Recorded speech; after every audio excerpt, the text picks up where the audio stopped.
Merit స్కాలర్షిప్లు, అత్యాధునిక వసతి సౌకర్యాలతో భోజనాలు, బంపర్ ఆఫర్లతో 50 కోర్సుల్లో సీట్లు గ్యారంటీ ప్రకటించింది మన కాంచీ యూనివర్సిటీ. ప్రముఖ కంపెనీల్లో ప్లేస్మెంట్ అవకాశాలు. ఇంకెందుకు ఆలస్యం? వెబ్సైట్ ని సందర్శించండి. వివరాల కోసం నంబర్లకు కాల్ చేయండి. గాంధీ భవన్ లో నిర్వహించిన సభలో తుంగతుర్తి ఎమ్మెల్యే ఎంత మూర్ఖుడంటే, ఎంత ఫాల్తు మాటలు మాట్లాడినంటే, ఈ భాష మాట్లాడుతున్నంటే అర్థం చేసుకోండి. వాళ్ళ రాష్ట్ర ముఖ్యమంత్రి కాంగ్రెస్ అంటే ముస్లిం, ముస్లిం అంటే కాంగ్రెస్. ఎస్, ఇలా యథా రాజా తదా ప్రజా. ఇలా ముఖ్యమంత్రి బాటలు నడుస్తున్నట్టున్నారు కాంగ్రెస్ పార్టీ నాయకులు. ఇలా ఎంఐఎం పార్టీ నాయకులు గట్టేసిరు. ఇలా ఎన్టీఆర్ గార్డు కూల్చేస్తాం, పీవీ గార్డు కూల్చేస్తామంటే ఇలా ఎంఐఎం పార్టీని బీఆర్ఎస్ పార్టీకి బొందబెట్టిన విషయాన్ని గుర్తుంచుకోవాలి. 15 నిమిషాలు సమయం ఇస్తే నరికి చంపుతానే ఎంఐఎం పార్టీని మొత్తం ఎక్కడ కూడా భూస్థాపన చేసిన విషయాన్ని గుర్తుంచుకోవాలి.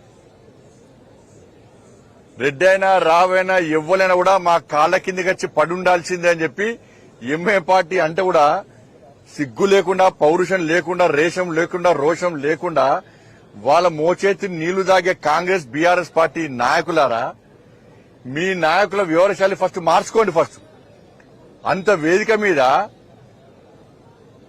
అర్చకులను పిలిపించి, బ్రాహ్మణత్వం పిలిపించి వాళ్ళు స్పష్టంగా ఆశీర్వాదం ఇస్తుంటే, ఇలా హిందూ ధర్మం గొప్పతనం, సర్వే జన సుఖినోభవంతు అని చెప్పి ప్రతి వ్యక్తి, ప్రతి ప్రాణి సుఖ సంతోషాలతో ఉండాలని కోరుకునే ధర్మమే నా హిందూ ధర్మం. గాడ్ బ్లెస్ యూ కాదు, సర్వే జన సుఖినోభవంతు. ఇది నా హిందూ ధర్మం యొక్క గొప్పతనం. కానీ మూర్ఖుడికి ఏం రాలే, బ్రాహ్మణోత్సవంలో ఆశీర్వాదం తెలియదే. అక్కడ వేదికమైన నాయకులకు సిగ్గుండాలి కొంచెం. పోయి నీ భార్య పిల్లలు అడుగుండ్రి. అడా నిన్న వేదికమైన మహేష్ కుమార్ గౌడ్ గారు మీతో పాటు మీ నాయకులు పోయి మీ తుంగతుర్తి ఎమ్మెల్యే బ్రాహ్మణోత్సవం మీద, హిందూ ధర్మం మీద మాట్లాడిన మాటలు తీసుకుపోయి మీ భార్య పిల్లల మీద నిలబెట్టి ఆయన మాట్లాడేది కరెక్టేనా? ఎంత ఆహ్లాదం పొందిరు వేదికమైన నాయకులు. అబ్బా, చప్పలు కొడుతున్నారా? నిజంగా చప్పలు కొడుతున్నారు, కేరింతలు కొడుతున్నారు కాంగ్రెస్ పార్టీ నాయకులు.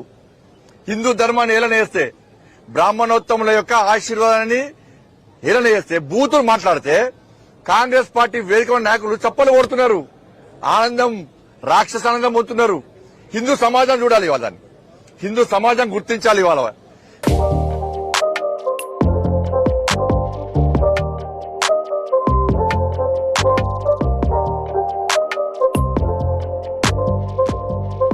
కాంగ్రెస్ పార్టీ యొక్క ద్వంద్వ విధానాలు, కాంగ్రెస్ పార్టీ యొక్క హిందూ వ్యతిరేక విధానాలను ఇలా హిందూ సమాజం గుర్తించాలి. ఎన్ని రోజులకే పడుంటాం? అరే, దేవుణ్ణి తిట్టిర్రు, దేవాలయాన్ని కూస్తున్నారు, సమాజాన్ని చీల్చే ప్రయత్నం చేస్తున్నారు, నిర్లక్ష్యం చేస్తున్నారు హిందూ సమాజాన్ని. చివరకు బూతులు తిట్టే స్థాయికి వచ్చిర్రంటే ఇలా తుంగతుర్తి నువ్వు ఎట్లా గెలుస్తావు చూస్తాం ఈసారి ఇండియా. నువ్వేదో అంటున్నావు కదా, నువ్వు ఎస్సీవా బీసీవా? ఫస్ట్ చెప్పు, నువ్వు ఎస్సీవా బీసీవా? దేవుడు ఒక్కడే. నేను అంటున్నా, దేవుడు ఒక్కడే. నిజమైన క్రిస్టియన్స్ ఎవ్వరు కూడా ఈ భాష మాట్లాడరు. నిజమైన క్రిస్టియన్స్ మొదటి నుంచి క్రైస్తవంలో ఉన్నటువంటి ఎవ్వరు కూడా ఈ భాష మాట్లాడరు. ఇవాళ నువ్వేం చేస్తావు? తుంగతుర్తి ఎమ్మెల్యే, నువ్వు ఈ దేవుని మోసం చేసి ఆ దేవుని దగ్గరికి పోయినావు. నువ్వు నీకు జన్మనిచ్చినటువంటి దేవుణ్ణి మోసం చేసి ఆ దేవుని దగ్గరికి పోయినావు. ఆ దేవుడు ఎప్పుడు శిక్షిస్తాను నేను?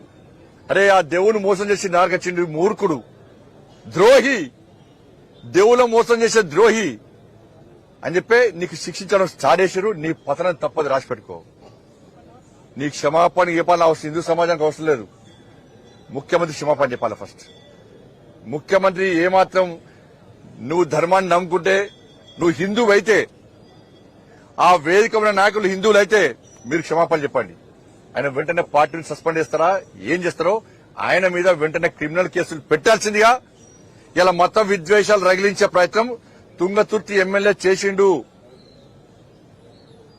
ఆయన మీద వెంటనే క్రిమినల్ కేసులు పెట్టాలి. ఆయన శాశ్వతంగా ఎన్నికల పోటీ ఇవ్వకుండా ప్రభుత్వం ఏం చేస్తుందో చర్యలు తీసుకోవాలి. తుంగతుర్తిలో నీ పతనం స్టార్ట్ అయింది బిడ్డ. నీ సంగతి ఏదో చూస్తాం. ఇవాళ నా దేవులను ధర్మాన్ని కించపరుస్తావా నువ్వు? హిందూ సమాజం ఏది మా సహనాన్ని, హిందూ సమాజం యొక్క సహనాన్ని పిరికితంగా భావిస్తే ఏం చేస్తామో కరీంనగర్లో చూపెట్టినాం, జిహెచ్ఎంసీ ఎన్నికలు చూపెట్టినాం, మళ్ళా చూపెట్టబోతున్నాం. మళ్ళా మళ్ళా చూపట పోతున్నా మళ్ళా ఇది మంచి పద్ధతి కాదు అన్న విషయాన్ని నేను స్పష్టం చేస్తున్నాను. ధన్యవాదాలు.